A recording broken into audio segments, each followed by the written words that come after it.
দ্বিতীয় খলিফার আমলে সাইয়েদনা ওমর ফারুক রাদিয়াল্লাহু তাআলা আনহু বসে আছেন।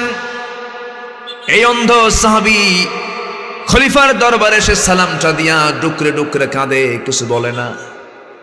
এবার ওমর ফারুক বলছেন, ও রাসূলুল্লাহর সাহাবী, অন্ধ সাহাবী, তুমি কাঁদো কেন? তোমাকে লক্ষ্য করে তো একটা আয়াত নাজিল হয়েছে, আবাসা ওয়া তাওয়াল্লা আন জাআহুল আ'মা ওয়া মা ইউদরিকা লাআল্লাহু ইয়াযাক্কা। ও আব্দুল্লাহ ইবনে মাকতুম, তুমি অনেক দামি সাহাবী, তুমি কাঁদো কেন? কি হয়েছে?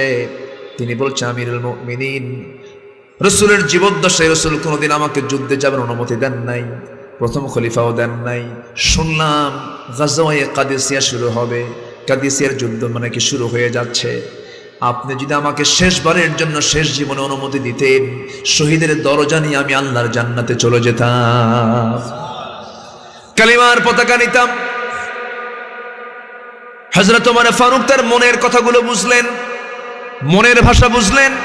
মনের ভাষা বুঝে বলতেছেন, ওরে আব্দুল্লাহ ইবনে উম্মে মাকতুম, আমি তোমাকে যুদ্ধের নহে পারমিশন দিয়ে দিলাম, কিন্তু একটা প্রশ্ন, কি যুদ্ধ যে করবে, তোমার তো দুটো চোখ নাই, তুমি যুদ্ধ কেমন করে করবে? এবার তিনি বলছেন, আমিরুল মুমিনিন, আমি জানি আপনি আমাকে এমন প্রশ্ন করবেন। এবার তিনি বলছেন, আমিরুল মুমিনিন, যুদ্ধ তো সবাই করবে না, যুদ্ধের সামান কেউ যোগান দেবে, কেউ কালিমার পতাকা ধরে থাকবে। কালিমার পতাকা ধরার জন্য তো একজন ব্যক্তির প্রয়োজন হবে, সেই লোক তার যুদ্ধ তো করবে না, অন্তত কালিমার পতাকা ধরার দায়িত্ব যেন আমাকে দেওয়া হয়। গাজওয়ায়ে কাদিসিয়াতে অনুমতি দেওয়া হলো তাকে। এই অন্ধ সাহাবী সবার সামনে তিনি কালিমার পতাকা উড্ডীন করে ধরে আছেন। তার ইচ্ছা ছিল, তার ইচ্ছা আল্লাহ তাআলা পূরণ করে দিলেন। তার মনের খায়েশ হলো, আমি যখন কালিমার পতাকা যখন উড্ডীন করে ধরবো, আমার তো চোখ নাই, বাতিল শক্তিদের পক্ষ থেকে আমাকে লক্ষ্য করে তীর মারা হবে, সেই তীর বক্ষ ভেদ করে পিঠ দিয়ে বের হয়ে যাবে, রক্তমাখা দেহ নিয়ে আল্লাহর সামনে আমি কিয়ামতের দিন হাজির হয়ে যাব। আল্লাহ যখন বলবে, ও আব্দুল্লাহ, ফিমা যদি আনফুক, তোমার নাক কেন কাটা, তোমার কান কেন কাটা, তোমার শরীর থেকে কেন রক্ত ঝরে, সেই সময় বলবো, আল্লাহ, তোমার সাক্ষী হওয়ার জন্য, তোমার দিনকে বিজয়ী করার জন্য, কালিমার পতাকা উড্ডীন করার জন্য যুদ্ধের ময়দানে গিয়ে শাহাদাত বরণ করেছি, এই জন্য আমার ক্ষত বিক্ষত দেওয়া হয়েছে। সেই সময় আল্লাহ আমার কোনো বিচার না করে বিনা হিসেবে জান্নাত দিবেন, এই চিন্তা তাদের মধ্যে লালন করেছে। সেই চিন্তা একজন অন্ধ সাহাবীর মধ্যে লালন করেছে। তারা নিয়েছেন হাতের মধ্যে কালিমার পতাকা, আর মুসলমান আজকে সেই জায়গায় হাতের মধ্যে নিয়েছে হলো খেলার পতাকা। একটা বিষয় আমার মনে হয়ে গেল, সাহাবীদের জীবনে ঘটে যাওয়া একটা ইতিহাস আমার মনে পড়ে গেল। সহিহ আল্লাহ তাআলার কিতাবের মধ্যে এই ঘটনা বলে দিয়েছেন, এবং সহিহ বুখারীর বর্ণনাতে এই ঘটনাটা আছে।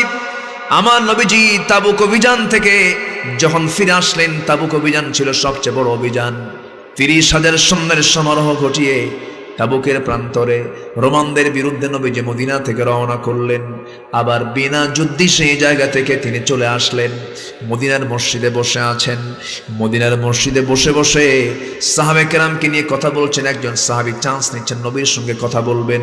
রাসূলকে একা পেয়ে গেলেন, একা পেয়ে আস্তে করে সালাম দিয়ে রাসূলকে লক্ষ্য করে বলছেন, ইয়া রাসূলুল্লাহ, একটা কথা বলতে এসেছি, আপনি আমাকে মাফ করে দিবেন কিনা জানি না। কি বলতো? সেই সাহাবী বলছেন, ইয়া রাসূলুল্লাহি, যুদ্ধে তো 30,000 সৈন্য গেল সেই তাবুক অভিযানে, আমি যেতাম, আমি যাব, সম্পূর্ণ প্রস্তুতি নেওয়ার পর আমি যেতে পারি না। আমি গাফলতি করেছি, অলসতা করেছি, ঢিলামি করেছি। সত্যি হুজুর, আমি ইচ্ছা করলে পরে যেতে পারতাম, এরপরে আমি যাই না, ইচ্ছা করি আমার যাওয়া হয় না। হুজুর, আপনি আমাকে মাফ করে দিয়েন, আল্লাহ যেন আমাকে মাফ করে দেন। এবার রাসূল মুস্কি হাসি মেরে বলছে, কাব বিন মালিক, শোনো, এই কাজ আর কে কে করেছে বলো? হুজুর, হেলাল বিন উমাইয়াও যায় নাই, আর কে যায় নাই? মুররা বিন রাবিআ যায় নাই, এরপর আর কে যায় না? হুজুর, আমার আর জানা নাই। এই 3জন সাহাবীর কথা যখন নবীর কানে চলে গেল, এবার আস্তে করে বলছেন, কাব, তুমি এখন যেতে পারো। তিনি মসজিদ থেকে বের হয়ে আসলেন, সঙ্গে সঙ্গে আমার নবীজি মসজিদের সমস্ত সাহাবে কেরামকে লক্ষ্য করে তিনি দফতর থেকে ফরমান জারি করে দিলেন, হেলাল বিন উমাইয়া, কাব বিন মালিক, মুরারা বিন রাবিআ, এই 3জন ব্যক্তির ব্যাপারে আমি রাসূল, আমার ঘোষণা হলো, আমার পক্ষ থেকে তাদেরকে বয়কট করা হোক। এদেরকে এমনভাবে বয়কট করতে হবে, মদিনার মুসলমানেরা এদের সঙ্গে সালাম বন্ধ, কালাম বন্ধ, কোনো প্রকার লেনদেন চলবে না, কারণ তারা এত বড় একটা অভিযান থেকে নিজেকে গুটিয়ে রেখেছে, আমি এদেরকে মাফ করতে পারবো না। নবীজির এই বয়কটের ডাক মদিনার অলিগলি প্রচার হয়ে গেল। এই তিনজন সবার কানে কানে, সবার মুখে মুখে এই তিনজন ব্যক্তির কথা কাব বিন মালিকের কানেও যখন সংবাদটা চলে গেছে, সোজা চলে গেছেন বাড়িতে।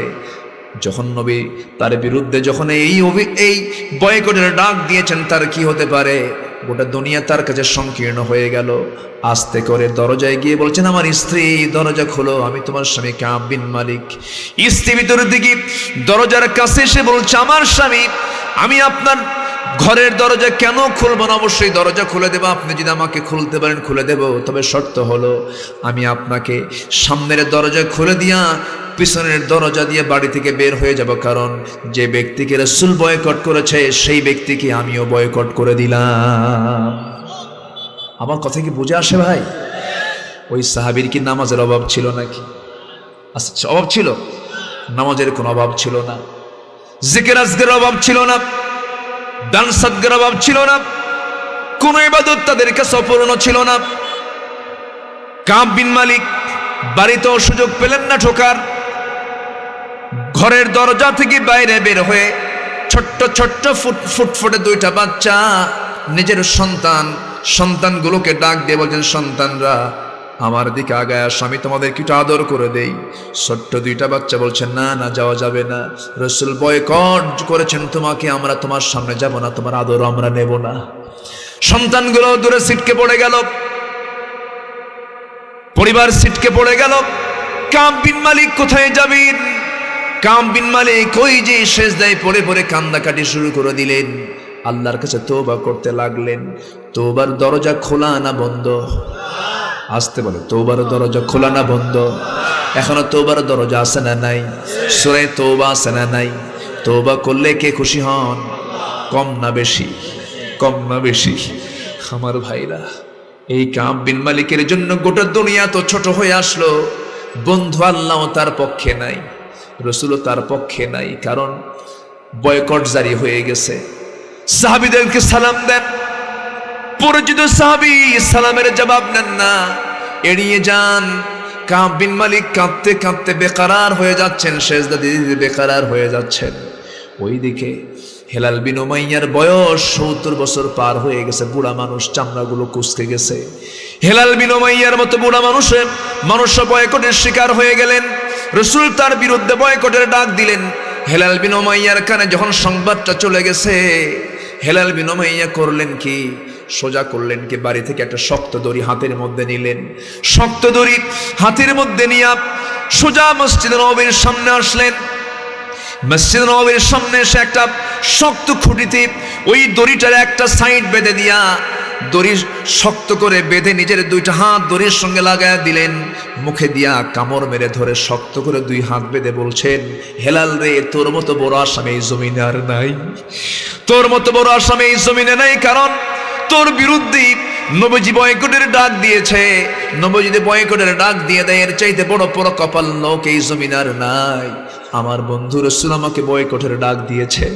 সামনে দুটো হাত বেঁধে থাকা হেলাল বিন উমাইয়া সাহাবীরা যখন মসজিদের মধ্যে নামাজের জন্য ঢোকে, ও ভাই আসসালামু আলাইকুম সালামের জবাব কেউ দেয় না। খাওয়া বন্ধ, খাওয়া বন্ধ, সবকিছু বন্ধ হয়ে গেছে। কিতাবের মধ্যে আসছে, ওই হেলাল বিন উমাইয়ার দুটো হাতি ওই রশি দিয়ে বাঁধতে বাঁধতে 40টা দিন যখন চলে গেছে, হাতের এই সাইডগুলো সম্পূর্ণ খাওয়া হয়ে গিয়েছে। সেজদা দিতে দিতে অস্থির হয়ে গেছেন। তওবা করতে করতে চোখের পানি ফুরে যাচ্ছে। আল্লাহর পক্ষ থেকে এখনো ফয়সালা হলো না। মুরারা বিন রাবিআ তিনিও পাহাড়ি গুহার মধ্যে কাঁদতে কাঁদতে অস্থির হয়ে যাচ্ছেন। 40টা দিন যখন পার হয়ে গেল, আল্লাহর কাছে তাদের তওবা কবুল হয়ে গেছে। ওয়া আলা সালাসাতিল্লাযিনা খুলিফু, এই আয়াতটা যখন নাজিল হয়ে গেল, নবীর কাছে যখন আয়াতটা চলে এলো, সবচাইতে বেশি খুশি হয়েছেন আমার নবী মুহাম্মদ সাল্লাল্লাহু আলাইহি ওয়াসাল্লাম। দারুণ খুশি হয়ে গেলেন। খুশি হয়ে বলছেন, ওরে ওমর, আমার কাব বিন মালিক কোথায়? আমার কাব বিন মালিককে আমার সামনে নিয়ে আসো। আমি আমার দরজা তার জন্য বন্ধ থাকলেও আমার আল্লাহর দরজা তার জন্য খোলা ছিল রে। জোরে কোন সুবহানাল্লাহ। সূরাতুল মায়েদা 55 এবং 56 নম্বর আয়াতে আল্লাহ রাব্বুল আলামিন বান্দাকে ডাক দিয়ে বলছেন, বান্দারে তোমাদের জীবনে তোমরা যদি কোনো বন্ধু নির্বাচন করতে যাও, তোমাদের জীবনে তোমরা 3টা বন্ধু সিলেকশন করো। নাম্বার 1, তোমার জীবনের 1 নাম্বার একমাত্র কেবলমাত্র শুধুমাত্র বন্ধু হবে তোমার 1 নাম্বার কে? আমার নখটা নিচের দিকে না উপরের দিকে? আমার সেই বন্ধুটা কে বলেন? তিনি আছেন কোথায়? আর রহমানু আলাল আরশি ইস্তাওয়া। আমার আল্লাহ তাআলা আরশ আজিমের সমাসীন আছেন। তিনি তো অনেক দূরে, তার আরশ আজিম। আমি তাকে 1 নাম্বার বন্ধু বানাবো কেমন করে? তিনি তো অনেক দূরে আছেন। হয়তো চিন্তা আসতে পারে, কিন্তু আল্লাহ বলছেন, বান্দারে আমার তো ইলম সব জায়গায় থেকে যায়। সে ইলমের দিক থেকে আল্লাহ তাআলা আরেক জায়গায় বলছেন, ওয়া নাহনু আকরাবু ইলাইহি মিন হাবলিল ওয়ারিদ। আমি তোমার স্কন্দ শিরার চেয়েও নিকটে থেকে যাই। তুমি কি করো? তোমার চক্ষু কি খেয়ানত করে? তোমার চক্ষু কোন দিকে ফাঁকি দিয়ে অন্যদিকে তোমার চোখটা চলে যায়, এটা আমি জানি। এবং তোমার অন্তরে তুমি কি দানা বেঁধেছো, মা তুখফিস সুদূর, তোমার অন্তরে তুমি কি গোপন করে রেখেছো, এটা আমি আল্লাহ জানি। পৃথিবীর কোন প্রশাসন, পৃথিবীর কোন প্রশাসক বান্দার মনের গ্রাহ্যতে গিয়ে মনের কোনো কথা বের করতে পারে না। কিন্তু আমার আল্লাহ এমন রব, তার রাজত্ব এত বিশাল যে বান্দার অন্তর জগতের সমস্ত তথ্য আমার আল্লাহ জেনে যান। জোরে কোন সুবহানাল্লাহ। যিনি আমার অন্তরের খবর রাখেন, যিনি আমার সকল দুঃখ বোঝেন, যিনি আমার সকল কিছুর সব বিষয়ে যিনি আমার সর্বাধিক জ্ঞাত, তিনি তো আমার বন্ধু হতে পারবেন। এই পৃথিবীর সকল মানুষ কেউ কি আমার পূর্ণ চাহিদা পূরণ করতে পারবে নাকি? আমার সকল চাহিদা পূরণ করার একমাত্র যোগ্যতা কার? আসতে বলবেন না কার? আমাকে চালান কে? আমাকে খাওয়ান কে? আমাকে পড়ান কে? আমাকে দেখেন কে? আমাকে শোনেন কে? দুনিয়াতে আসছি আমরা। দুনিয়াতে আসার আগে আলমে আর ওয়াহ থেকে আলমে বুতুনে যে এসেছি, মার পেটের জগতে যে আমরা এসেছিলাম, মার পেটের মধ্যে যে 9 মাস 10 মাস ছিলাম, এই মার পেটের মধ্যে আল্লাহ তাআলা আমাকে যে তিলে তিলে বড় করেছেন, সবেগে নির্গত 1 ফোঁটা পানিকে আল্লাহ তাআলা সক্রিয় করেছেন, মুদগা করেছেন, আজমা করেছেন, ফাকাসাউনাল ইযামা লাহমা করেছেন। এই মার পেটের ভিতরে 3-4 মাস চলে গেল, ফানাফাখা রূহাহু, তার মধ্যে রূহের সঞ্চার করে দিলেন। পৃথিবীর কোনো ফ্যাক্টরি, পৃথিবীর কোনো কারখানা পর্যাপ্ত আলো ছাড়া কোনো কিছুর প্রোডাকশন হয় না। কিন্তু আমার আল্লাহ তাআলা মানব গোষ্ঠীর প্রোডাকশন হিসাবে মার পেটটাকে সিলেকশন করেছেন। সেই মার পেটের মধ্যে আমি আপনি পয়দা হয়েছি, ধীরে ধীরে বড় হয়েছি। সেই জায়গায় কোনো আলো ছিল নাকি? কোনো বাতির ব্যবস্থা ছিল নাকি? কোনো লাইট নাই, কোনো আলো নাই, একদম নিকষ ঘন কালো অন্ধকারের মধ্যে ফি কারারিম মাকিন। সেই মার পেটের মধ্যে তিলে তিলে আমাকে সূক্ষ্ম থেকে সূক্ষ্ম করে বানালেন কে? কে বানালেন? সেই বানানোতে কোনো খুঁত থাকলো না। তুমি কার তাসবিহ জপো? আরশ আজিমের মালিকের তোমার তাসবিহ জপতে হবে, যিনি সবার উপরে আছেন, সবচেয়ে বেশি ক্ষমতা রাখেন। আল্লাহ রাব্বুল আলামিন সুন্দর করে সেই জন্য রাসূলকে জানিয়ে দিচ্ছেন। মক্কি সূরা আল্লাহ রাব্বুল আলামিন বলছেন, সাব্বিহিসমা রাব্বিকাল আ'লা আল্লাযী খালাকা ফাসাওয়া ওয়াল্লাযী قدر فهدى والذي أخرج المرعى فجعله غثاء أحوى জোরে বলুন আল্লাহু আকবার। পবিত্রতা ঘোষণা করবে কার? যিনি শুধু উপরে না সবার উপরে, শুধু উপরে না সবার উপরে। শুধু উপরে যদি হতেন তাহলে সাব্বিহিসমা রাব্বিকাল আ'লা, শুধু আলা হয়ে যেত। কিন্তু আমার আল্লাহ শুধু আলা নন, আ'লা সবচেয়ে উপরে, সুপারলেটিভ ডিগ্রি, ইসমে তাফজিলের সিগা, সবার উপরে যিনি আছেন তিনি কে বলুন? আসতে বলবেন না তিনি কে? তিনি কত উপরে আছেন, কেমন উপরে আছেন?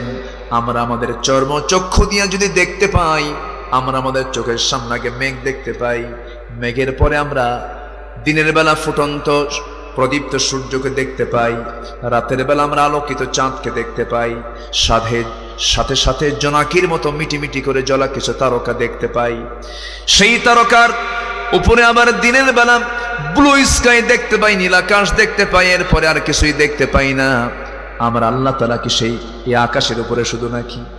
আমার আল্লাহ শুধু এক আকাশের মালিক নন, আমার আল্লাহ হচ্ছেন সাবআ সামাওয়াত, 7 আকাশের মালিক। জোরে বলেন সুবহানাল্লাহ। একটু তথ্য দেওয়ার চেষ্টা করছি। আমার আল্লাহ কেন বন্ধু হবেন না? বন্ধু হওয়ার সকল দিক এবং বিভাগ তার মধ্যে আছে। যার হাতে আমার প্রাণ, আমার রূহটা, ইয়াসআলুনাকা আনির রূহ কুলির রূহু মিন আমরি রব্বি, আমার রবের নির্দেশে চলে। সে আল্লাহ তাআলা কত দূরে আছেন, আল্লাহ তাআলার আরশ আজিমটা কত দূর, একটু জানার চেষ্টা করি। আমার ভাইরা, আমরা যেখানে বসে আছি এই জায়গা থেকে সূর্য যদিও চোখে ছোট্ট দেখি, সূর্য কি মূলত ছোট না বড়? শুধু বড় না, অনেক গুণ বড়। বিজ্ঞানীদের ধারণা পৃথিবী থেকে সূর্য 13 লক্ষ গুণ বড়। মনে হয় ছোট হয়ে গেছে। জোরে বলেন না সুবহানাল্লাহ। সূর্য থেকে আবার কিছু তারকা আছে, রাতের বেলা মিটিমিটি করে জ্বলে। সেই তারকা বেটেল জুইস, এটা তারকা সূর্যের চাইতে 33 কোটি গুণ বড়। সুপারনোভা, আড্রা, প্রক্সিমা সেন্টারাই, এই যে বিশাল স্টারগুলো, তারকাগুলো, এগুলো আবার এক একটা গ্যালাক্সির ভিতরে 500 বিলিয়ন তারকা থাকে। 500 বিলিয়ন তারকা মিলে এক একটা গ্যালাক্সি। কোটি কোটি গ্যালাক্সি আল্লাহ তাআলা মহাশূন্যে ঝুলিয়ে রেখেছেন। একটু আস্তে বলুন সুবহানাল্লাহ, জোরে বলুন সুবহানাল্লাহ। কে চালান? আস্তে বলবেন না, কে চালান? সুম্মা রাজি'আল বাসারা কাররাতাইন ইয়ানকালিবু ইলাইকাল বাসারু খাসিআন ওয়া হুয়া হাসীর। তোমার চোখ ক্লান্ত হয়ে ফিরে আসবে, তুমি চিন্তাই করতে পারবা না। বিশাল মহান কে? আস্তে বলবেন না, কে? আল্লাহ। এ তো বললাম মহাশূন্যের কথা। আবার এই মহাশূন্যের ভিতরে এই দুনিয়ার মানুষ 70 দশকে চাঁদের দেশে গিয়েছিল, চাঁদের দেশ সফর করে এসেছে। সে মানুষ যদি মনে মনে চিন্তা করে, চাঁদ তো দেখলাম, তারকার দেশ একটু দেখবো, তারকার দেশ একটু খুঁজে বেড়াবো। যদি কেউ তারকার দেশে যেতে চায়, পৃথিবীর সবচেয়ে কাছের তারকার দেশ হলো প্রক্সিমা সেন্টারাই। প্রক্সিমা সেন্টারায় যদি কেউ যেতে চায়, বর্তমান দুনিয়ার সবচেয়ে দ্রুতগামী যানবাহন হলো অ্যাপোলো 11। অ্যাপোলো 11-এর পার আওয়ার গতি হলো, পার আওয়ার স্পিড হলো 39,000 কিলোমিটার। এই গতিবেগে যদি কোনো বান্দা ওই অ্যাপোলো 11-এ চড়ে যদি ওই তারকার দেশে যেতে চায়, সবচেয়ে নিকটবর্তী তারকা পৃথিবীর প্রক্সিমা সেন্টারে যদি যেতে চায়, জরিপ করে দেখা গেছে তার সময় লেগে যাবে 1,15,000 বছর মাত্র। যাবেন কারা? হাত তোলেন। সম্ভব? সম্ভব? বাঁচবেন কয়দিন? যাবেন কখন? সম্ভব না। তাহলে আমার আল্লাহ কত দূরে আছেন? আরশ আজিমটা কত দূরে, কত উপরে, সবার উপরে। এতে গেল মহাশূন্যের কথা। এরপরে আছে আকাশ, এরকম সাবআ সামাওয়াত। আবার ব্যাখ্যা এসেছে প্রথম আকাশের তুলনায় দ্বিতীয় আকাশটা এত বড়। মরু সাহারার মধ্যে যদি কেউ তার হাত থেকে, আঙ্গুল থেকে যদি আংটি ফেলে দেয়, আংটির তুলনায় যেমন, সাহারার তুলনায় যেমন আংটিটা ছোট, দ্বিতীয় আকাশের তুলনায় প্রথম আকাশ তেমনই ছোট। যেরকম সুবহানাল্লাহ। এরকম করে 6টা মহাশূন্য, 6টা আকাশ। এরপর আল্লাহ তাআলা তার সিদরাতুল মুনতাহা রেখে দিয়েছেন, ইনদা সিদরাতিল মুনতাহা। এরপরে 7 আকাশ, 7 আকাশের উপর আল্লাহ তাআলা আরশ আজিম। আল্লাহ বলছেন, বান্দারে আমি সবকিছু দেখি। ওয়াসিআ কুরসিয়ুহুস সামাওয়াতি ওয়াল আরদ ওয়া লা ইয়াউদুহু হিফযুহুমা। আল্লাহ তাআলার সমস্ত জিনিস হেফাজত করতে কোনো ক্লান্তি আসে না, কোনো ইয়াউদুহু হিফযুহুমা, সংরক্ষণ কোনো ক্লান্তি আসে না। তিনি কে? আসতে বলবেন না, তিনি কে? লা তাখুযুহু সিনাতু ওয়ালা নাওম, যাকে তন্দ্রাও আসে না, নিদ্রাও আসে না। তিনি কে? আসতে বলবেন না তিনি কে? সে আল্লাহ বলছেন, বান্দারে আমাকে তুমি বন্ধু বানাও, আমি তোমাকে অনস্তিত্ব থেকে অস্তিত্ব দিয়েছি, নিষ্প্রাণ থেকে প্রাণ দিয়েছি, আবার তোমাকে মুর্দা করব, আবার তোমাকে জিন্দা করে আমার কাছে আনবো, তোমার বিচার করা হবে, সেই বিচারে সূক্ষ্ম করে বিচার করা হবে। যা তুমি কাজ করেছো গোটা জীবন, সমস্ত কিছুর হিসাব আমি আল্লাহ নিয়ে নেব। একটা ভয়ঙ্কর আয়াত আছে, যে আয়াতটা পড়লে পরে ওমরে ফারুক কেঁদে ফেলতেন। ওমরে ফারুকের কাছে এই আয়াতটা বড়ই ভয়ঙ্কর মনে হতো। ফামান ইয়ামাল মিসকালা যাররাতিন খায়রান ইয়ারাহু ওয়া মান ইয়ামাল মিসকালা যাররাতিন শাররান ইয়ারাহু। যে বান্দা যাররা পরিমাণ ভালো কাজ করবে তাও সেদিন সে দেখতে পাবে, যাররা পরিমাণ যে ব্যক্তি খারাপ কাজ করবে তাও সে সেদিন দেখতে পাবে। অতএব দুনিয়াতে আমি যা যা করেছি সমস্ত কিছুর অটো রেকর্ড আছে না নাই? আসতে বলবেন না আছে না নাই? যা করব সব রেকর্ড করছেন কে? আসতে বলবেন না কে? অতএব যিনি রেকর্ড করে রাখছেন বিচার করার জন্য, বন্ধু বানাতে গেলে আমরা এক নম্বর বন্ধু বানাবো কাকে? কাকে বন্ধু বানাবো? আল্লাহকে। আল্লাহ বলছেন, বান্দা তুই আমার দিকে, আমাকে পছন্দ করে আমাকে মোহাব্বত করার জন্য আমার দিকে 1 হাত আগাবি, আমি তোর দিকে 10 হাত আগাবো। তুই আমার দিকে হেঁটে হেঁটে আসবি। ইদা তাকাররাবাল আবদু ইলাইয়া, যখন কোনো বান্দা আমার দিকে হেঁটে হেঁটে আসে আমি তার দিকে দৌড়ে দৌড়ে যাই। জোরে বলি সুবহানাল্লাহ। ওয়াসারিউ ইলা মাগফিরাতিন মির রাব্বিকুম ওয়া জান্নাতিন আরদুহাস সামাওয়াতি ওয়াল আরদ উইদ্দাত লিল মুত্তাকিন। আমরা জান্নাতের দিকে অবহেলা করে যাব না, জান্নাতের দিকে আমরা দৌড়ে দৌড়ে যাব। জোরে বলি ইনশাআল্লাহ, আরো জোরে বলি ইনশাআল্লাহ। জান্নাত কোথায়? আমরা তো আল্লাহর ঠিকানা জানলাম। আল্লাহ কি শুধু শুধু উপরে না, সবার উপরে। এই জন্য আমরা বলি আল্লাহু আকবার। বলেন আল্লাহু আকবার, আল্লাহু আকবার। অলি রব কি অরব্বাকা ফাকাব্বির, অরব্বাকা ফাকাব্বির। ইযা লাকিতুম ফিয়াতান ফাসবুতু ওয়াযকুরুল্লাহা কাসীরা। তোমরা তোমাদের আল্লাহর নাম নেবে, ছোট করে না বড় করে? ছোট করে না বড় করে? তাহলে নারায়ে তাকবীর, নারায়ে তাকবীর। এই তাকবীরকে অনেকের সহ্য হয় না, আছে না? আসতে বলবেন না, আছে না? কোথায় যেন কোন একজন ব্যক্তি জনসভায় স্লোগান দিয়েছেন নারায়ে তাকবীর আল্লাহু আকবার।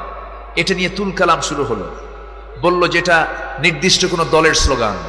যারা মনে করে যে নারায়ে তাকবীর নির্দিষ্ট কোনো দলের স্লোগান, মুসলমানের স্লোগান নয়, তার ঈমান বিতর্কিত।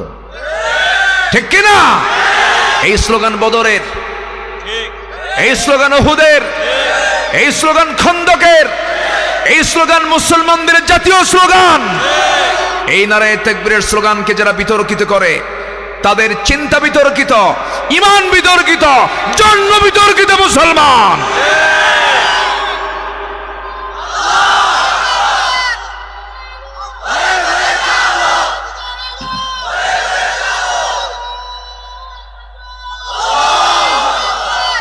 সম্মানিত ভাইয়েরা, আমরা কি স্লোগান দেব? জালো জালো।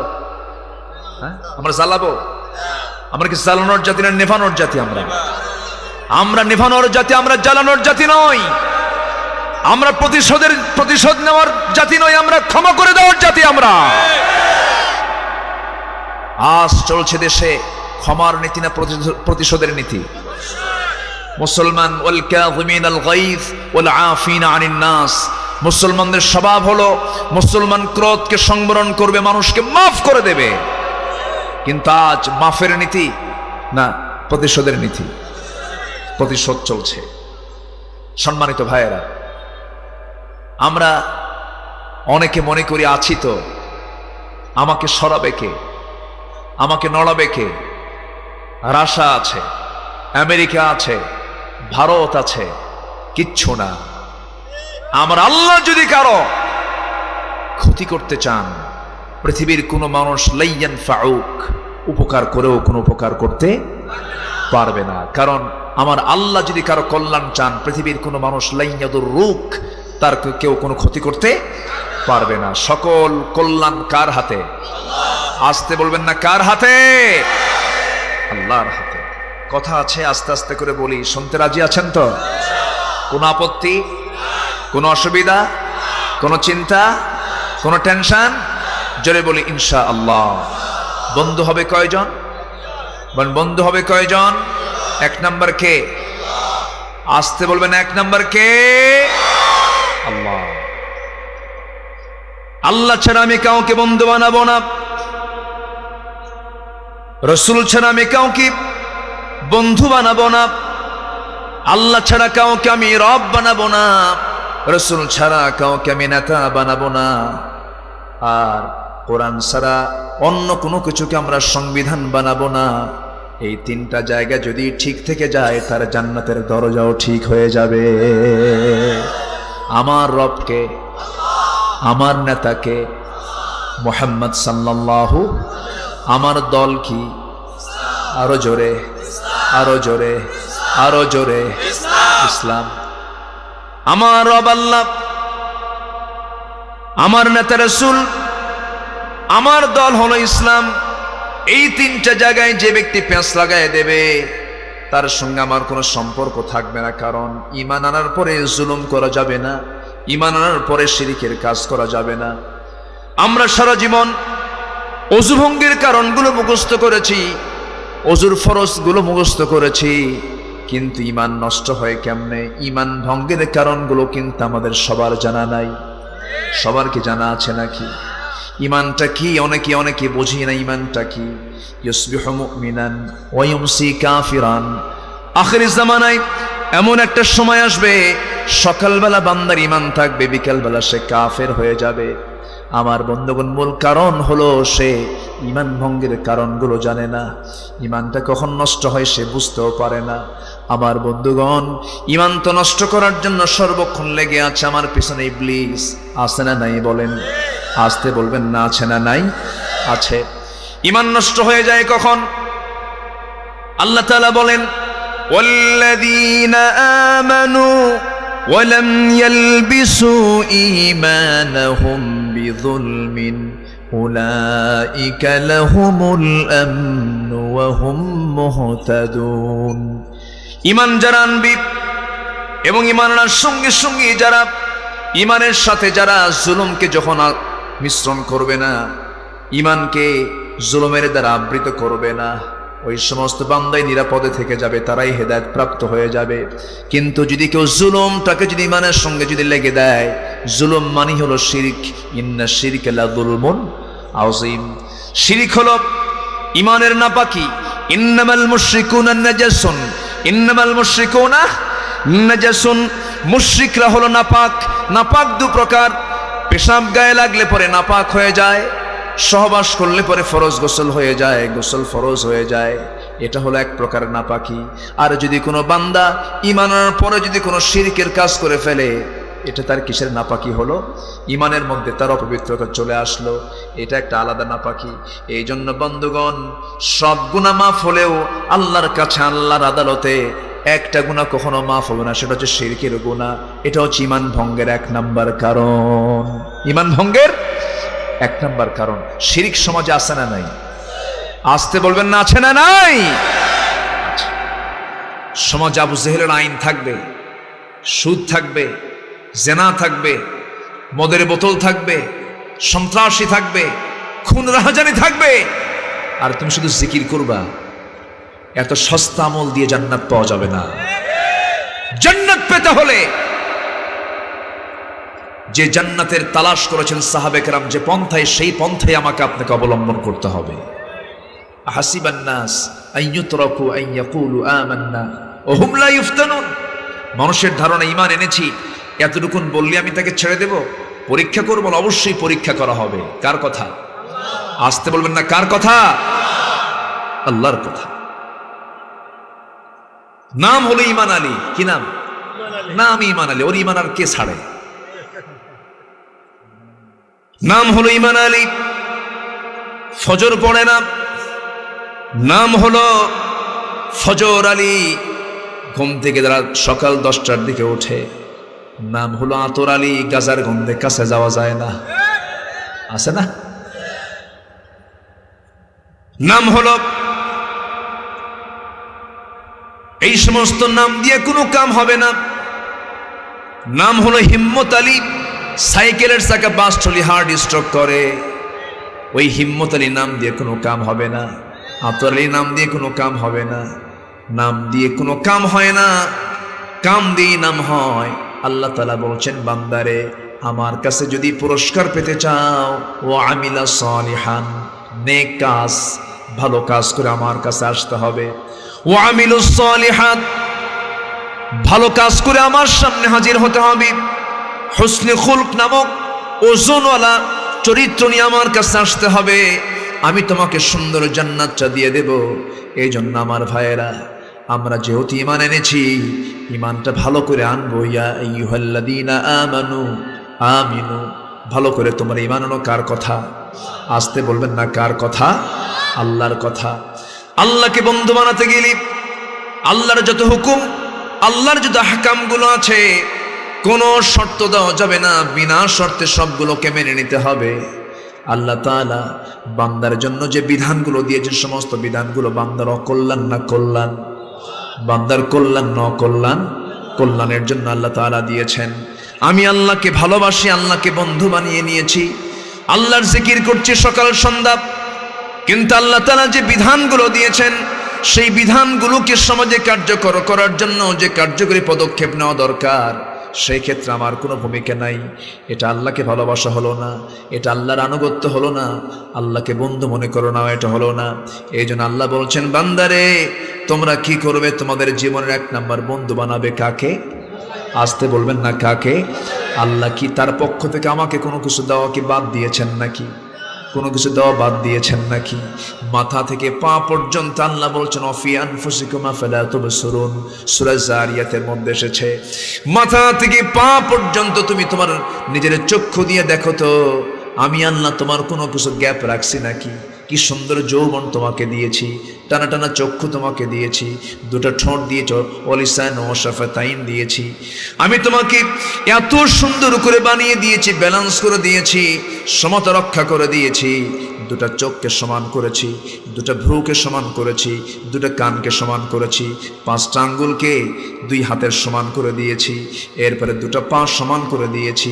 প্রত্যেকটা জিনিস এক্সেস করে দিয়েছি। প্রত্যেকটা গাড়ি যখন রোডে চলে, ধরুন 4 চাকার গাড়ি, কিন্তু সাথে একটা স্পেয়ার থেকে যায়। হঠাৎ করে কোনো চাকা যদি পাংচার হয়ে যায়, এক্সট্রা চাকা বের করে কোনো মতে সেই কাজটা সেখান থেকে পাড়ি দিয়ে চলে আসে, সেই গাড়িটা নিয়ে চলে আসে, আবার সেই চাকা ঠিক করে নেয়। আল্লাহ তাআলা আমার আপনার বডির ভিতরে এক্সেস অনেক কিছু দিয়ে দিয়েছেন। বাইপাস সার্জারি করতে হয়, ওপেন হার্ট সার্জারি করতে হয়, রগের প্রয়োজন হয়। আল্লাহ তাআলা প্রত্যেকটা বান্দার শরীরের মধ্যে কিছু এক্সেস রগ রেখে দিয়েছেন। যখন হার্ট অপারেশন হবে, ডাক্তার যখন হার্টটা ফেরে, যখন বুকটা চিরে, যখন হার্টটা যখন অপারেশন করতে নেয়, বাইপাস সার্জারি করতে নিয়ে রগের প্রয়োজন হয়। এই রগ গরুর রগ দিয়ে হবে না, ছাগলের রগ দিয়ে হবে না, বাবার রগ ছেলের কাজে লাগবে না, ছেলের গায়ের রগ বাবার কাজে লাগবে না, ব্যক্তির রগ দিয়ে ব্যক্তির কাজে লাগতে হবে। সেই জন্য আল্লাহ রাব্বুল আলামিন উপরের হার্টের অপারেশনের জন্য বান্দার পায়ের কাছে এক্সট্রা করে রগ রেখে দিয়েছেন। আগে পাটা কেটে রগটা বের করে বাইপাস সার্জারি করে আল্লাহ তাআলা বান্দাকে সুস্থ রাখার ব্যবস্থা করে দিয়েছেন। আল্লাহ বলছেন, বান্দারে আমি তোর বন্ধু না কি? তোর বন্ধু কেউ তোর বন্ধু হতে পারে না। মালয়েশিয়াতে আমার এক বন্ধু ছিলেন, নাম তার আব্দুল মমিন, কুমিল্লা বাড়ি। কোথায় বাড়ি বলেন? কুমিল্লা বাড়ি। আব্দুল মমিন নাম, মালয়েশিয়ার পেনাঙে তিনি থাকেন। সালাম দিয়ে তার হাতটা ধরলাম, হাতটা ধরেই দেখি হাতে কি যেন মেশিন লাগানো, মেশিন চলতেছে। বললাম, বন্ধু হাতটা এমন কেন, কি হয়েছে? বন্ধু আমার 2টা কিডনি নষ্ট হয়ে গেছে। যার কিডনি নাই সে তো বোঝে, যার ভাল্ব নষ্ট সে তো বোঝে, যার লাংস প্রবলেম সে তো বোঝে, যে চোখে দেখে না সে তো বোঝে। আল্লাহ তাআলা এক একটা পার্টস দিয়েছেন, কত নিখুঁত করে একটু চেয়ে দেখে। ইয়া আইয়ুহাল ইনসান মা গাররাকা বিরাব্বিকাল কারীম, ও মানুষ আমার স্মরণ তোমাকে কেমন করে অন্যদিকে নিয়ে যায়, তোমাকে কেমন করে আমার স্মরণ থেকে তোমাকে গাফেল রাখে। আল্লাযী খালাকাকা ফাসাওয়াকা ফাআদালাক, আমি তোমাকে কি দেই নাই? একটা কিডনি দিলেও চলতো, একটা কিডনি নিয়ে বেঁচে থাকা মানুষ দুনিয়াতে আছে না নাই? আচ্ছা, দিয়েছেন কয়টা? এক্সট্রা দিলেন কয়টা? একটা এক্সট্রা দিয়ে দিয়েছেন। এইরকম করে আল্লাহ তাআলা এক্সেস অনেক কিছু দিয়ে দিয়েছেন। ওই বন্ধুটার দুটো কিডনি নষ্ট হয়ে গেছে, বলতেছে বন্ধু 7 দিন একদিন আমাকে হসপিটালে যেতে হয়, আমার গোটা শরীরের সমস্ত রক্তগুলো এই দিক দিয়ে সুই দিয়ে ঢুকায়, আর সমস্ত রক্তগুলো বের করে ডায়ালিসিস করা হয়, ফাটা হয়। ডায়ালিসিস না হলে পরে আমি বাঁচবো না, কিডনি আমার দুইটাই নষ্ট, সেই জন্য ডায়ালিসিস মেশিনের কাছে গিয়ে আমাকে ডায়ালিসিস করে আসতে হয় 7 দিনে একদিন। আমার বন্ধুগণ, মানুষ ডায়ালিসিস করার জন্য ডায়ালিসিস মেশিনটা বানিয়েছে যার ওজন হলো 100 কেজি, আর আল্লাহ তাআলা বান্দাকে যে মেশিন দিয়েছেন, কিডনি দিয়েছেন ডায়ালিসিসের কাজ করার জন্য, সেই কিডনির ওজন দিয়েছেন মাত্র 200 গ্রাম। জোরে বলেন সুবহানাল্লাহ। 200 গ্রাম কিডনির ভিতরে 10 লক্ষ 20 লক্ষ চাকনি রেখে দিয়েছেন। এই 20 লক্ষ চাকনি প্রতি সেকেন্ডে সেকেন্ডে রক্তগুলো ফিল্টারিং করছে, পরিষ্কার করে পেশাব আকারে পায়খানা আকারে বের করে দিয়া রক্তগুলো তৈরি করে দিচ্ছে। এই যে কিডনি যে এই ফাংশন চালিয়ে যেতেছে, ওজন মাত্র কয়শো গ্রাম? 200 গ্রাম। আল্লাযী খালাকাকা ফাসাওয়াকা ফাআদালাক, ব্যালেন্স করে দিয়েছেন আল্লাহ তাআলা। আল্লাহ বলছেন এত সুন্দর ব্যালেন্স করে আমি তোমার দেহটার ভিতরে কত পার্টস দিয়ে দিলাম। মানুষ ডায়ালিসিস মেশিনটার ওজন দিয়েছে 100 কেজি। যদি এমনটা হতো আমার আপনার গায়ের ওজন হলো 80 কেজি, আর কিডনির ওজন হবে 100 কেজি, আমি চলবো না, কিডনি নিয়ে ঘুরবো, অসুবিধা হয়ে যেত। আল্লাহ বলছেন বান্দা সব কিছুকে আমি লেভেল করে আমি তোমাকে পরিপূর্ণ মানুষ বানায়া দিয়েছি। যখন আজানের সময় হবে এই কপালটা জমিনে লুটায়া দিয়ে আমাকে খুশি করবি, জোরে কোন সুবহানাল্লাহ। আমাকে সন্তুষ্ট করার চেষ্টা করবি, আমার শুকর আদায় করবি। আমি তো তোর কাছে কিছুই চাই না রে বান্দা, আমি তোর কাছে এটাই চাই তুই আমার নিয়মে তোর জীবন চালাবি, তোর সমাজ চালাবি, আমার নিয়মে তুই তোর জীবনগুলো অতিবাহিত করবি, আমার হুকুমগুলো মেনে চলবি, হারামকে বর্জন করবি, হালালকে গ্রহণ করবি। আমি তোর জন্য 8টা জান্নাত রেডি রেখে দিয়েছি, জোরে বলেন সুবহানাল্লাহ। আমার ভাইয়েরা, আমার বন্ধুগণ, অনেক কথা। নাম্বার 2 বন্ধু হলেন অন্য কেউ নন, যার অবস্থান যার মর্যাদা হল আল্লাহর পর, তিনি হচ্ছেন নবিয়ুনা সাইয়্যিদুনা মুহাম্মদ সাল্লাল্লাহু আলাইহি ওয়াসাল্লাম। রাসূলকে আমরা ভালোবাসবো জীবনের চাইতে কম না বেশি? আসতে বলবেন না, কম না বেশি? একটু মন থেকে বলেন, কম না বেশি? রাসূলকে আমরা যদি জীবনের চাইতে বেশি ভালোবাসতে পারি, আল্লাহর কসম করে বলি এই সমাজে বাতিল নেতৃত্ব কখনো টিকতে পারে না, কোনোদিন টিকতে পারে না। আমার ভাইয়েরা, সাহাবায়ে কেরাম রাসূলকে জীবনের চাইতে বেশি ভালোবাসার জন্য ওই সমাজ আবু জেহেলরা টিকতে পারে নাই। আজকের সমাজে যদি মুসলমান তার জীবনের চাইতে রাসূলকে ভালোবাসে, এই সমাজেও আবু জেহেলরা টিকতে পারবে না। তাহলে এখান থেকে বিষয়টা স্পষ্ট, সেটা হলো আমাদের মধ্যে ঈমানের কিছু কমতি আছে না নাই? আসতে বলবেন না, আছে না নাই? তার বড় প্রমাণ হলো ওয়া'দাল্লাহু আল্লাযীনা আমানু মিনকুম ওয়া আমিলুস সালিহাত লা ইস্তাখলিফান্নাহুম ফিল আরদ। আল্লাহর ওয়াদা, তোমরা যদি ভালো করে ঈমান আনতে পারো, আমলে সালেহ করতে পারো, লা ইস্তাখলিফান্নাহুম ফিল আরদ, এই জমিন আমি তোমাদেরকে খেলাফতি দিয়ে দেব। কিন্তু খেলাফত আমাদের হাতে নাই। এখান থেকে স্পষ্ট হলো আমাদের আমলে সালেহ এখনো ঠিক মতো হয় না। আমাদের কাজ আছে না নাই? আমাদের দায়িত্ব আছে না নাই? আজকে আমার দেশের মুসলমান 90% শতকরা 90 জন মুসলমান থাকার পর আমার দেশের মুসলমান অধিকাংশ নামাজি না বেনামাজি? আসতে বলবে না, নামাজি না বেনামাজি? ওয়াজ মাহফিলগুলোতে বলতে হয় ভাই নামাজ পড়েন। এমন মুসলমান আমার দেশের, যে মুসলমানকে নামাজের জন্য বলতে হয়, মুসলমানকে নামাজের জন্য বলা দরকার না, এটা তার ডিউটি। এটা তার কি ডিউটি? 5 ওয়াক্ত নামাজ একজন মুসলমান পড়বে না, কেমন ধরনের মুসলমান হয়ে গেল? অথচ আল্লাহ রাসূল বলেছেন আল ফারকু বাইনাল মুমিন ওয়াল কাফির তারকুস সালাত। একজন কাফির এবং মুমিনের মধ্যে পার্থক্য সৃষ্টি করে দেয় যে ইবাদত, তার নাম কি বলেন? সালাত, নামাজ। এই জন্য জীবনে আজান যখন শুনবো সকল কাজের আগে দৌড়ে চলে যাব নামাজের জন্য। কোথায় কোথায় চলে যাব? মসজিদ। আল্লাহ বলছেন যে তুই যদি আমার প্রেমে আমার বন্ধুত্বের পরিচয় দিয়ে তোর দিল যদি লটকিয়ে রাখিস মসজিদের সাথে, আমি তোকে আমার আরশের ছায়ার নিচে স্থান দিয়ে দেব। আরশ কোথায়? আরশ কোথায়? আসতে বলে শুধু উপরে না, সবার উপরে। তাহলে মসজিদে যদি আমি নিয়মিত 5 ওয়াক্ত নামাজ, রাজুলুন কলবুহু মুআল্লাকুম বিল মাসাজিদ, এটা যদি হয়ে থাকে তাহলে আমার জায়গা হবে কার ছায়াতলে? বলেন কার ছায়াতলে? তাহলে আমার সম্মান, আমার মর্যাদা কত যে এই মহাশূন্য পেরিয়ে, 7 আকাশ পেরিয়ে এই আরশ আজিমের ছায়ায় আল্লাহ তাআলা আমাকে উঠায় নেবেন। জোরে বলি সুবহানাল্লাহ। জান্নাত কোথায়? 14 গ্রাম। বলেন জান্নাত কোথায়?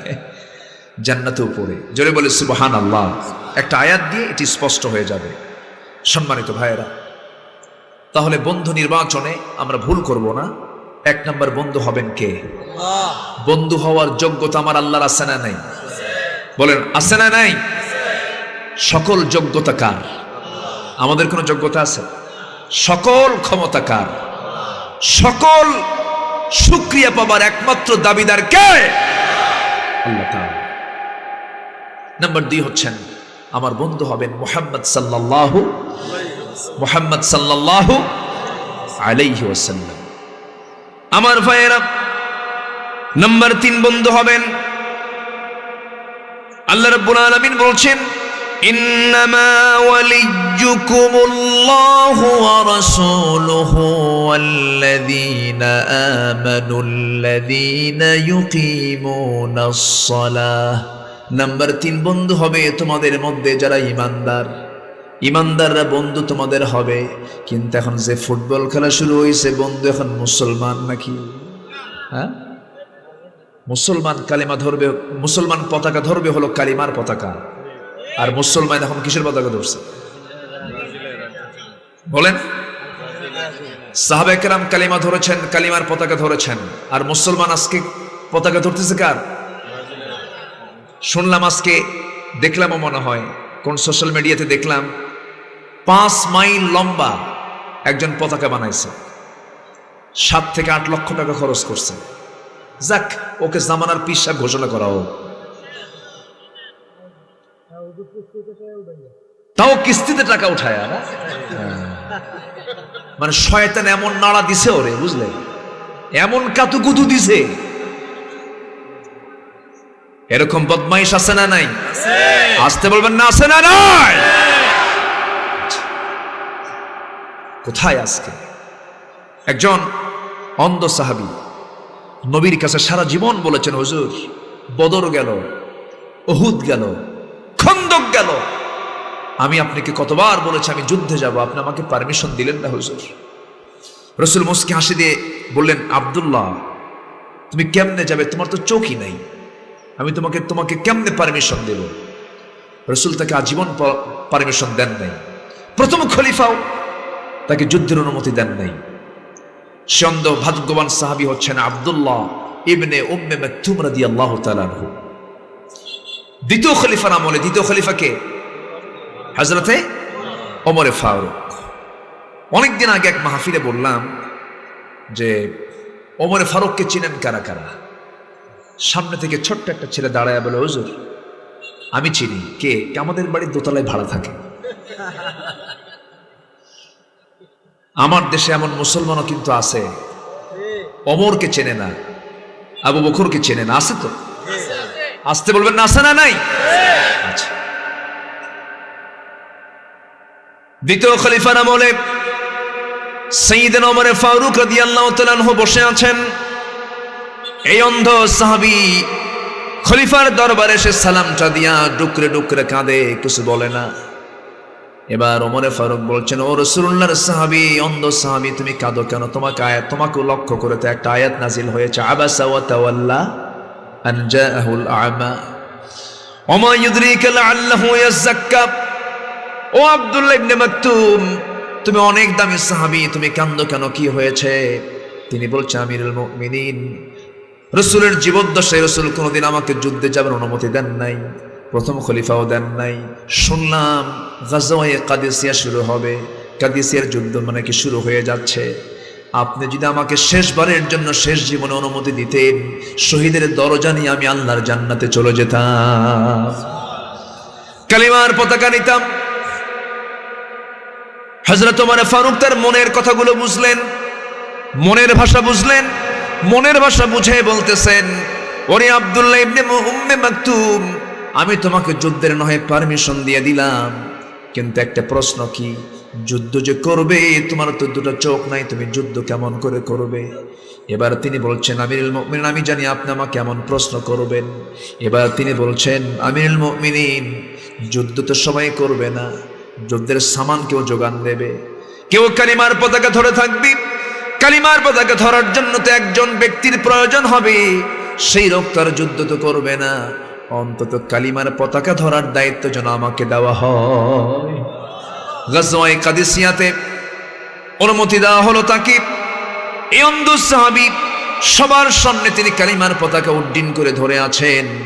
তার ইচ্ছা ছিল, তার ইচ্ছা আল্লাহ তাআলা পূরণ করে দিলেন। তার মনের খায়েশ হলো, আমি যখন কালিমার পতাকা যখন উড্ডীন করে ধরবো, আমার তো চোখ নাই, বাতিল শক্তিদের পক্ষ থেকে আমাকে লক্ষ্য করে তীর মারা হবে, সেই তীর বক্ষ ভেদ করে পিঠ দিয়ে বের হয়ে যাবে, রক্তমাখা দেহ নিয়ে আল্লাহর সামনে আমি কিয়ামতের দিন হাজির হয়ে যাব। আল্লাহ যখন বলবে, ও আব্দুল্লাহ, ফিমা যদি আনফুক, তোমার নাক কেন কাটা, তোমার কান কেন কাটা, তোমার শরীর থেকে কেন রক্ত ঝরে, সেই সময় বলবো, আল্লাহ, তোমার সাক্ষী হওয়ার জন্য, তোমার দিনকে বিজয়ী করার জন্য, কালিমার পতাকা উড্ডীন করার জন্য যুদ্ধের ময়দানে গিয়ে শাহাদত বরণ করেছি, এই জন্য আমার ক্ষত বিক্ষত দেওয়া হয়েছে। সেই সময় আল্লাহ আমার কোনো বিচার না করে বিনা হিসাবে জান্নাত দিবেন, এই চিন্তা তাদের মধ্যে লালন করেছে। সেই চিন্তা একজন অন্ধ সাহাবীর মধ্যে লালন করেছে। তারা নিয়েছেন হাতের মধ্যে কালিমার পতাকা, আর মুসলমান আজকে সেই জায়গায় হাতের মধ্যে নিয়েছে হলো খেলার পতাকা। নাম্বার 3 বন্ধু হবে সেই ইমানদারেরা, যে ইমানদারদের মধ্যে 3টা গুণ লক্ষণীয় লক্ষ্য করা যাবে। সেই 3টা গুণ হলো, আল্লাযীনা ইউকিমুনাস সালাতা ওয়া ইউতুনাস যাকাতা ওয়া হুম রাকিউন। যারা কি করবে? নামাজ কায়েমের সংগ্রাম করবে, যারা যাকাত আদায় করবে এবং রুকুকারীর সঙ্গে রুকু করবে। কয়টা গুণের কথা বলেন? 3টা গুণের কথা, নামাজের কথা, যাকাতের কথা, আবার রুকুর কথা আল্লাহ তাআলা বলে দিয়েছেন। আমার ভাইরা, নামাজ আদায় করা সহজ, নামাজ কায়েমের সংগ্রাম করা কি সহজ কাজ নাকি? এই পথে পিচ্ছিল পথ, এই পথে কাঁটা বাধা আছে না নাই? নামাজ আদায় আপনাকে কেউ বাধা দেবে না, কিন্তু নামাজ কায়েমের সংগ্রাম যখন করতে যাবেন, আল্লাহ বলতেন, ওই সমস্ত ইমানদারদের সঙ্গে তোমরা বন্ধুত্ব করো যারা নামাজ কায়েমের সংগ্রাম করবে। আমার ভাইয়েরা, 5 ওয়াক্ত নামাজ পড়ি, আমি জান্নাত পেয়ে যাব, এই বিষয়টা যদি কারো মধ্যে যদি বদ্ধমূল হয়ে যায়। একটা বিষয় আমার মনে হয়ে গেল, সাহাবীদের জীবনে ঘটে যাওয়া একটা ইতিহাস আমার মনে পড়ে গেল। সহিহ আল্লাহ তাআলার কিতাবের মধ্যে এই ঘটনা বলে দিয়েছেন এবং সহিহ বুখারীর বর্ণনাতে এই ঘটনাটা আছে। আমার নবীজি তাবুক অভিযান থেকে যখন ফিরে আসলেন, তাবুক অভিযান ছিল সবচেয়ে বড় অভিযান। 30,000 সৈন্যের সমারোহ ঘটিয়ে তাবুকের প্রান্তরে রোমানদের বিরুদ্ধে নবীজি মদিনা থেকে রওনা করলেন। আবার বিনা যুদ্ধে সেই জায়গা থেকে তিনি চলে আসলেন, মদিনার মসজিদে বসে আছেন। মদিনার মসজিদে বসে বসে সাহাবে কেরামকে নিয়ে কথা বলছেন। একজন সাহাবী চান্স নিচ্ছেন নবীর সঙ্গে কথা বলবেন। রাসূলকে একা পেয়ে গেলেন, একা পেয়ে আস্তে করে সালাম দিয়ে রাসূলকে লক্ষ্য করে বলছেন, ইয়া রাসূলুল্লাহ, একটা কথা বলতে এসেছি, আপনি আমাকে মাফ করে দিবেন কিনা জানি না। কি বলতো? সেই সাহাবী বলছেন, ইয়া রাসূলুল্লাহি, যুদ্ধে তো 30,000 সৈন্য গেল সেই তাবুক অভিযানে, আমি যেতাম, আমি যাব, সম্পূর্ণ প্রস্তুতি নেওয়ার পর আমি যেতে পারি না। আমি গাফলতি করেছি, অলসতা করেছি, ঢিলামি করেছি। সত্যি হুজুর, আমি ইচ্ছা করলে পরে যেতে পারতাম, এরপরে আমি যাই না, ইচ্ছা করি আমার যাওয়া হয় না। হুজুর, আপনি আমাকে মাফ করে দিয়েন, আল্লাহ যেন আমাকে মাফ করে দেন। এবার রাসূল মুস্কি হাসি মেরে বলছে, কাব বিন মালিক, শোনো, এই কাজ আর কে কে করেছে বলো? হুজুর হেলাল বিন উমাইয়াও যায় নাই, আর কে যায় নাই? মুরারা বিন রাবিআ যায় নাই, এরপর আর কে যায় না? হুজুর আমার আর জানা নাই। এই তিনজন সাহাবীর কথা যখন নবীর কানে চলে গেল, এবার আস্তে করে বলছেন, কাব তুমি এখন যেতে পারো। তিনি মসজিদ থেকে বের হয়ে আসলেন, সঙ্গে সঙ্গে আমার নবীজি মসজিদের সমস্ত সাহাবে কেরামকে লক্ষ্য করে তিনি দফতর থেকে ফরমান জারি করে দিলেন, হেলাল বিন উমাইয়া, কাব বিন মালিক, মুরারা বিন রাবিআ, এই তিনজন ব্যক্তির ব্যাপারে আমি রাসূল আমার ঘোষণা হলো, আমার পক্ষ থেকে তাদেরকে বয়কট করা হোক। এদেরকে এমনভাবে বয়কট করতে হবে, মদিনার মুসলমানেরা এদের সঙ্গে সালাম বন্ধ, কালাম বন্ধ, কোনো প্রকার লেনদেন চলবে না, কারণ তারা এত বড় একটা অভিযান থেকে নিজেকে গুটিয়ে রেখেছে, আমি এদেরকে মাফ করতে পারবো না। নবীজির এই বয়কটের ডাক মদিনার অলিগলি প্রচার হয়ে গেল। এই তিনজন সবার কানে কানে, সবার মুখে মুখে এই তিনজন ব্যক্তির কথা কাব বিন মালিকের কানেও যখন সংবাদটা চলে গেছে, সোজা চলে গেছেন বাড়িতে। যখন নবী তার বিরুদ্ধে যখন এই বয়কটের ডাক দিয়েছেন, তার কি হতে পারে? গোটা দুনিয়া তার কাছে সংকীর্ণ হয়ে গেল। আস্তে করে দরজায় গিয়ে বলছেন, আমার স্ত্রী দরজা খোলো, আমি তোমার স্বামী কাব বিন মালিক। স্ত্রী ভিতরের দিকে দরজার কাছে এসে বলছে, আমার স্বামী, আমি আপনার ঘরের দরজা কেন খুলবো না? অবশ্যই দরজা খুলে দেবো, আপনি যদি আমাকে খুলতে পারেন খুলে দেব, তবে শর্ত হলো আমি আপনাকে সামনের দরজা খুলে দিয়া পিছনের দরজা দিয়ে বাড়ি থেকে বের হয়ে যাব, কারণ যে ব্যক্তিকে রাসূল বয়কট করেছে সেই ব্যক্তিকে আমিও বয়কট করে দিলাম। আমার কথা কি বুঝে আসে ভাই? ওই সাহাবীর কি নামাজের অভাব ছিল নাকি? আচ্ছা, অভাব ছিল? নামাজের কোনো অভাব ছিল না, জিকির আজকের অভাব ছিল না, দান সদকার অভাব ছিল না, কোন ইবাদত তাদের কাছে অপূর্ণ ছিল না। কাব বিন মালিক বাড়িতেও সুযোগ পেলেন না ঢোকার, ঘরের দরজা থেকে বাইরে বের হয়ে ছোট্ট ছোট্ট ফুটফুটে দুইটা বাচ্চা, নিজের সন্তানগুলোকে ডাক দিয়ে বলছেন, সন্তানরা আমার দিকে আগায় আসো, আমি তোমাদের একটু আদর করে দেই। ছোট্ট দুইটা বাচ্চা বলছেন, না না, যাওয়া যাবে না, রাসূল বয়কট করেছেন তোমাকে, আমরা তোমার সামনে যাব না, তোমার আদর আমরা নেব না। সন্তানগুলো দূরে ছিটকে পড়ে গেল, পরিবার ছিটকে পড়ে গেল। কাব বিন মালিক কোথায় যাবেন? কাব বিন মালিক ওই যে সেজদায় পড়ে পড়ে কান্নাকাটি শুরু করে দিলেন, আল্লাহর কাছে তওবা করতে লাগলেন। তওবার দরজা খোলা না বন্ধ? আসতে বলে, তওবার দরজা খোলা না বন্ধ? এখনো তওবার দরজা আছে না নাই? সূরা তওবা আছে না নাই? তওবা করলে কে খুশি হন? কম না বেশি? কম না বেশি? আমার ভাইরা, এই কাব বিন মালিকের জন্য গোটা দুনিয়া তো ছোট হয়ে আসলো। বন্ধু আল্লাহ তার পক্ষে নাই, রাসূলও তার পক্ষে নাই, কারণ বয়কট জারি হয়ে গেছে। সাহাবীদেরকে সালাম দেন, পরিচিত সাহাবী সালামের জবাব নেন না, এড়িয়ে যান।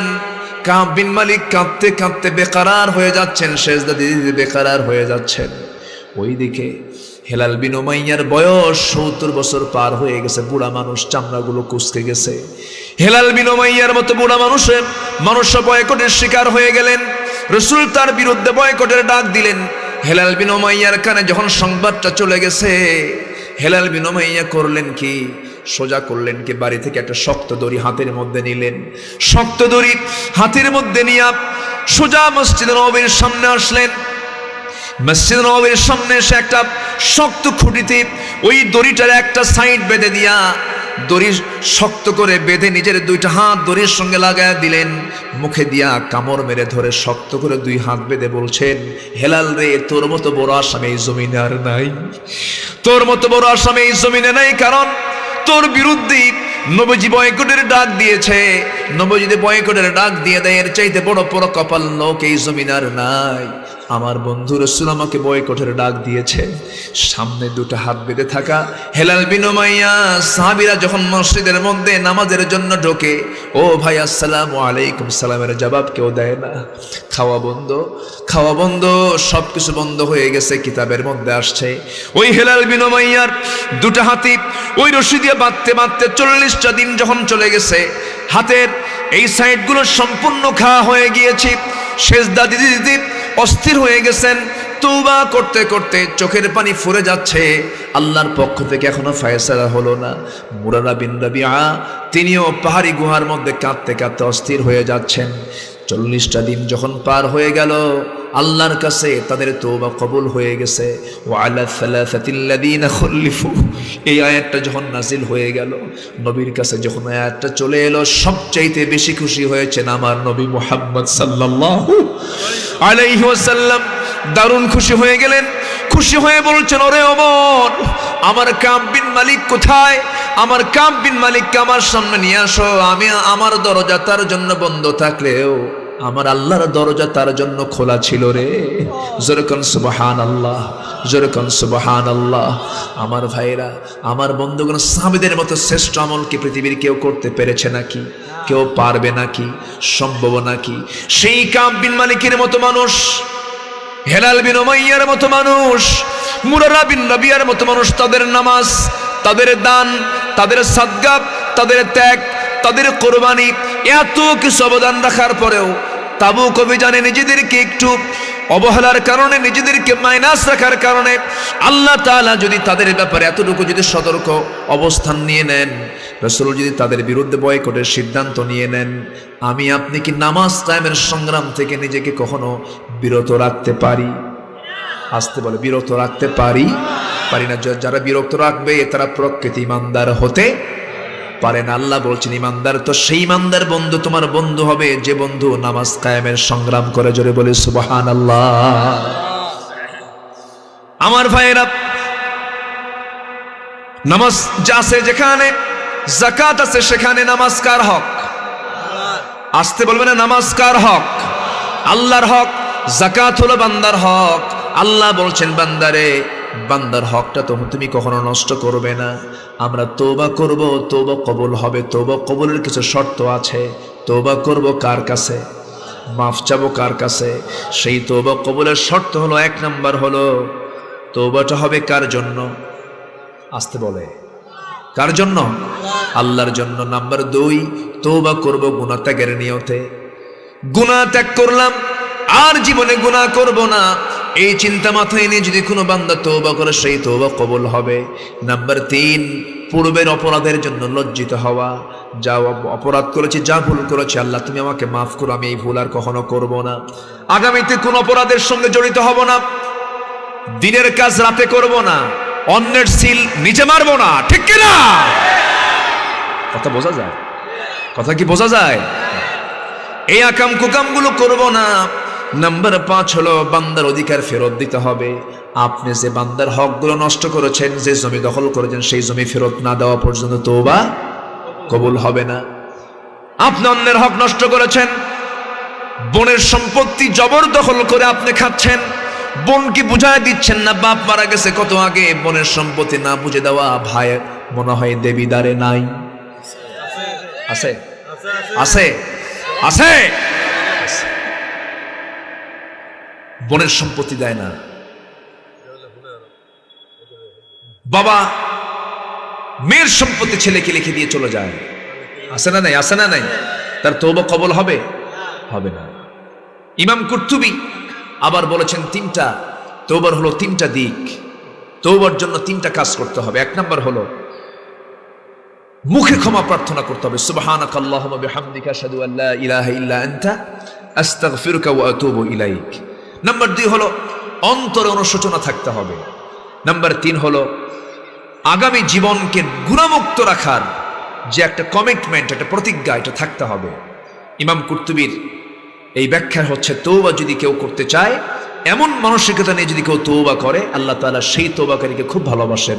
ইন্নাল্লাহা ইউহিব্বুত তাওয়াবিন ওয়া ইউহিব্বুল মুতাতাহহিরিন। আল্লাহ তাআলা তওবাকারীকে ভালোবাসেন এবং পবিত্রতা অর্জনকারীকে ভালোবাসেন। এই পবিত্রতা শিরকের নাপাকি থেকে পবিত্রতা, আবার দৈহিক নাপাকি থেকেও পবিত্রতা। আল্লাহ তাআলা এই সমস্ত বান্দাগুলোকে ভালোবাসেন। তবে ইউহিব্বুন দিয়ে, ইন্নাল্লাহা ইউহিব্বুল্লাযীনা ইউকাতিলুনা, এই যে ইউহিব্বুন শব্দ দিয়ে আল্লাহ তাআলা 7 জায়গায় বলেছেন, আমি 7 শ্রেণীকে ভালোবাসি। জোরে বলে সুবহানাল্লাহ। আমরা ভালোবাসা কার পেতে চাই? কার ভালোবাসা পেতে চাই? আল্লাহর ভালোবাসা পেতে চাই। খেয়াল করব, আজকে পৃথিবীতে মানে বিজাতীয় যারা, ইউরোপ আমেরিকার মূল টার্গেট হলো ইমানকে ধ্বংস করার জন্য মুসলিম পরিবারের মেয়েদেরকে উলঙ্গ করে রাস্তায় বের করে দাও। মিস ওয়ার্ল্ড, মিস সুন্দরী কম্পিটিশন, এগুলো আমার দেশেও আছে না নাই? এগুলো সব হলো ইসরায়েল আমেরিকার এজেন্ডা। এদের এগুলো সব প্ল্যান, পরিকল্পনা। আমরা এগুলো খেয়াল রাখবো। আমার বাড়ির মেয়ে, আমার বাড়ির মা, আমার বাড়ির বোন যেন এই সমস্ত সাংস্কৃতিক আগ্রাসনের শিকার হয়ে ইমান শূন্য হয়ে না যায়, ইমান শূন্য হয়ে যেন না মৃত্যুর দিকে ঝুঁকে পড়ে। আল্লাহ তুমি এলাকার মাদেরকে আয়েশার মতো কবুল করো, খাদিজার মতো কবুল করো, তারপরে আসিয়ার মতো কবুল করো। আসিয়ার কি ইমান ছিল! আসিয়া বন্ধু বানিয়েছেন কাকে? আসতে বলবেন না, কাকে? দেখেন কাকে কাকে। আসিয়া যখন মারা যাবেন, তিনি কার হাতে মারা গেছেন? বলেন কার হাতে? এই ফেরাউন কে? বলেন কি স্বামীটা কি দূরের হয় না কাছের হয়?